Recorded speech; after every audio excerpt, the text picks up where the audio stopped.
Africa hopes to give more 100% local products a boost by blocking rival imports. Small Business Development Minister Khumbudzo Ntshavheni says this is to protect local companies and promote local manufacturing. Well, let's get some reaction to this proposal. We're joined now by columnist Peter Bruce. Peter, a very good morning to you. On the face of this, when I first saw this article, I thought, well, how wonderful is that? Yes, we're buying local, we're giving local more of an opportunity. But when you think about this even further, I mean, when you're blocking imports of products that are not 100% local, surely there's bound to be some kind of complication to that, some kind of negative spin-off. I mean, it's not necessarily 100% a good thing, is it? No, not at all.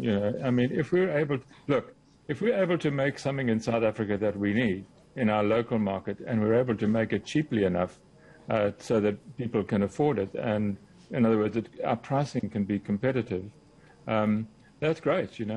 One wouldn't argue with that. But our goods, a lot of our stuff isn't competitive. And what is happening in the governing party is that there's this hankering for the past, in a way. The Afrikaner nationalists did it, why can't we?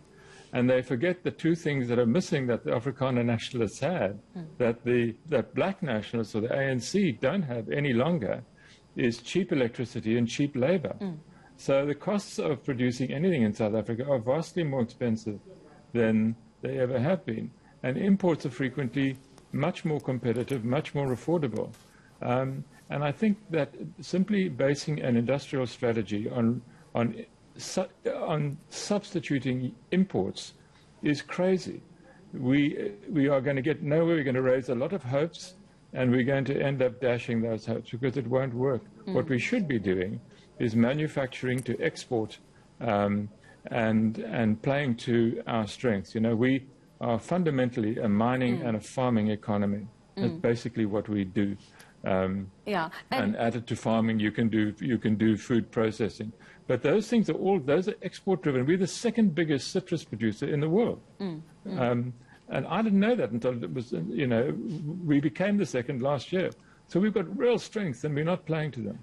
I mean, and there's also the thought of, okay, fine, we can actually manufacture a lot of things here that we would need. But ultimately, at some point, we are going to need components, if I were to put it that way, that we would have to get from abroad. So how does it affect us in that way? And also, we would think that, doing this, buying local, creating this kind of situation would mean more job creation, would mean lower prices for the consumer, and that also might not necessarily be the case. No, in fact, it will mean that we will destroy jobs, because there's so many jobs now that depend on imports. In other words, we import things and we improve them, we add value to them, and then we sell them locally and export them. And of course, the best example of that is the motor industry. There's no South African cars produced in South Africa. They're all American or German or Japanese vehicles. And so we import a lot of the parts for those things. We assemble them in South Africa, and so we add value to them in South Africa and then export them again. And that's worked very well for the country. It's brought us in tremendous skills and some prestige, and that's where we should be trying to place ourselves. Not trying to. I'm afraid that a lot of this stuff is very nationalist in its approach. Donald Trump also wanted to replace imports. He wanted America to, it's a kind of give me my country back sort of thing, where you say, well, start making stuff in America again. Let's make America great again. Or Brexit has done the same thing. We'll look after ourselves, global Britain. And it's crazy. You cannot take yourself out of a globalized world, no matter what you think is happening in the world. Yeah. And there was a moment when this pandemic began, where nationalist politicians like Trump and like Boris Johnson, and I'm afraid like the ANC in this country, saw a nationalist opportunity, and they grabbed it. And it's turning out not to be quite so easy to do, because the world hasn't fallen apart. Global networks haven't fallen apart. China is now pumping away.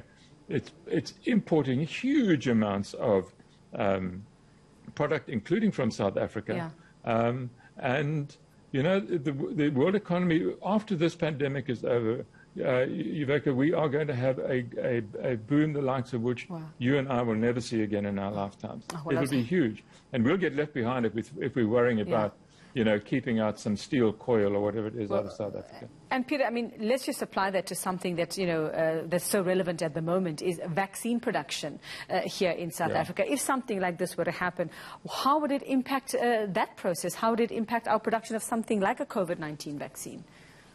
Well, it would be, in the middle of the crisis, it would be great to have our own centre of vaccine production. But life is more complicated than that. I mean, to make a vaccine, you start making a culture. It's a bit more sophisticated, but it's kind of like making sourdough bread. It's not easy. And you've got to get the culture right. And then you've got to make, in order to do it profitably, you've got to make so much of this stuff. Because you can't sell it for $100 a vial or a shot. You've got to sell it for $5 or $4 a shot because you're trying to help poor people. And so we don't have in South Africa, we are not a big enough economy to make that viable. It's just, I'm sorry, we're small.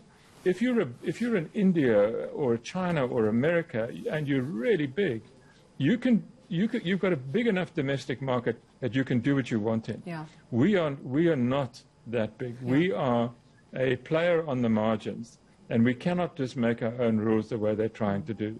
So we would need, we could make vaccines here, but at some stage we would run out of people to give them to. And then what happens to the vaccine production facility that we built? Yeah. Do we shut it down, mothball it? What do we do with it? Yeah. What do we do once we've got the capacity? All right. Peter Bruce, thank you very much. We certainly don't hold all the cards at the moment to call those kinds of shots, is what it seems like. Thanks very much for your time. Well.